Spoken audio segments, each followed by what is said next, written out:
Geoff Neal versus Niko Price took place last night at UFC 240. It was a great fight while it lasted, okay? Action-packed. There was a double knockdown at one point, Fedor versus Mitrione style.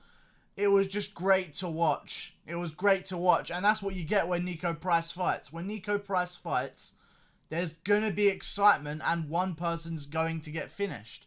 That's just how it works. If it's him getting finished, it's him getting finished. He's going out swinging.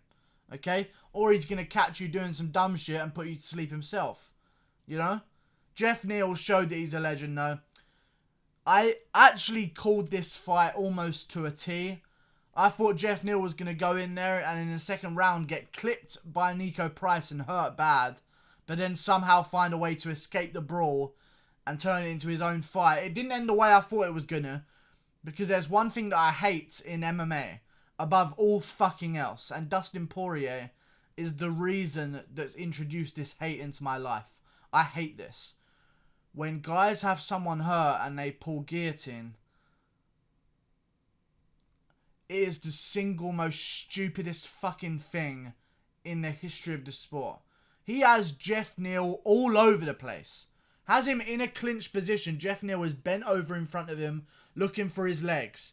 Blast knees, blast elbows, let him back up and blast shots. Don't, in an MMA fight, please, unless you're fucking Brian Ortega. Okay? Unless you're Brian Ortega. You're Niko Price. Do not jump a fucking guillotine and give Geoff Neal full mount on you. Why would you throw away the fight like that? And it's one of the main reasons why I have trouble picking Poirier against Khabib.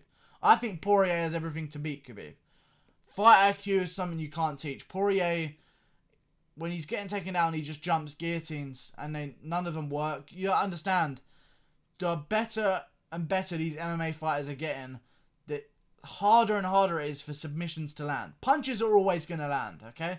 So, like, punches, they're always going to land. They're always going to have the same chance of knocking you out. You know, the chin is just... People's chins are people's chins. There's no way you can increase the skill of it at all. If you get hit by a big punch, you're probably going to get knocked out, okay? That's just how it works.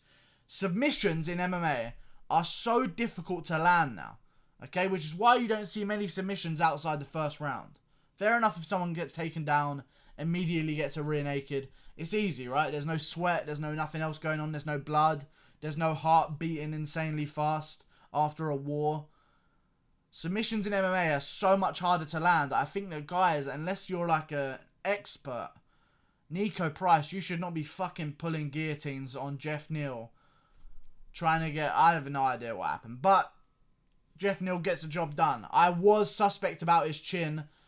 And I am even more suspect about it now. However, and this is a big however, Geoff Neal will probably be ranked after this fight. Okay? They're probably going to move Neil Magny out of the rankings because he's been suspended. So they'll take him out of the rankings. They're going to shift Geoff Neal up to number 15, I'm sure. Okay? I don't know what to do with Geoff Neal from here. This is a problem. Okay? I'd like to know what goes on. I have no idea who Geoff Neal wants to fight. I'm thinking they may do a Geoff Neal versus Santiago Ponzinibbio type thing. Ponzinibbio's been out for a while. You know, he needs to beat one more guy before he makes that jump to the top of the division, I guess. I don't mind what happens, but Geoff Neal versus Ponzinibbio is a good fight that makes sense. And Niko Price is in a very good position. Even though he's losing fights. That fight, he didn't get knocked out. He was just not defending himself and he was all out. He was out of it. You know what I mean? He was just out of it on his back. Had no idea what he was doing, flailing his arms around. Okay? Fair enough, they stopped the fight. Niko Price in a very unique position that he's becoming a name people know that is always around high-intensity, fun fights. Okay? And for a guy like Niko Price, that's a very good position. He is always going to be on the main card of a fight night. He's no longer prelim material. Even in this loss, Niko Price, he is no longer prelim material. Okay? That's just not how it works. You know, he puts on fun fights every time. Everyone knows he puts on fun fights. So even though he lost this fight and people are going to be hard done by, hey, if Perry loses to Luque, he needs an opponent. Niko Price versus Mike Perry makes a lot of sense to me.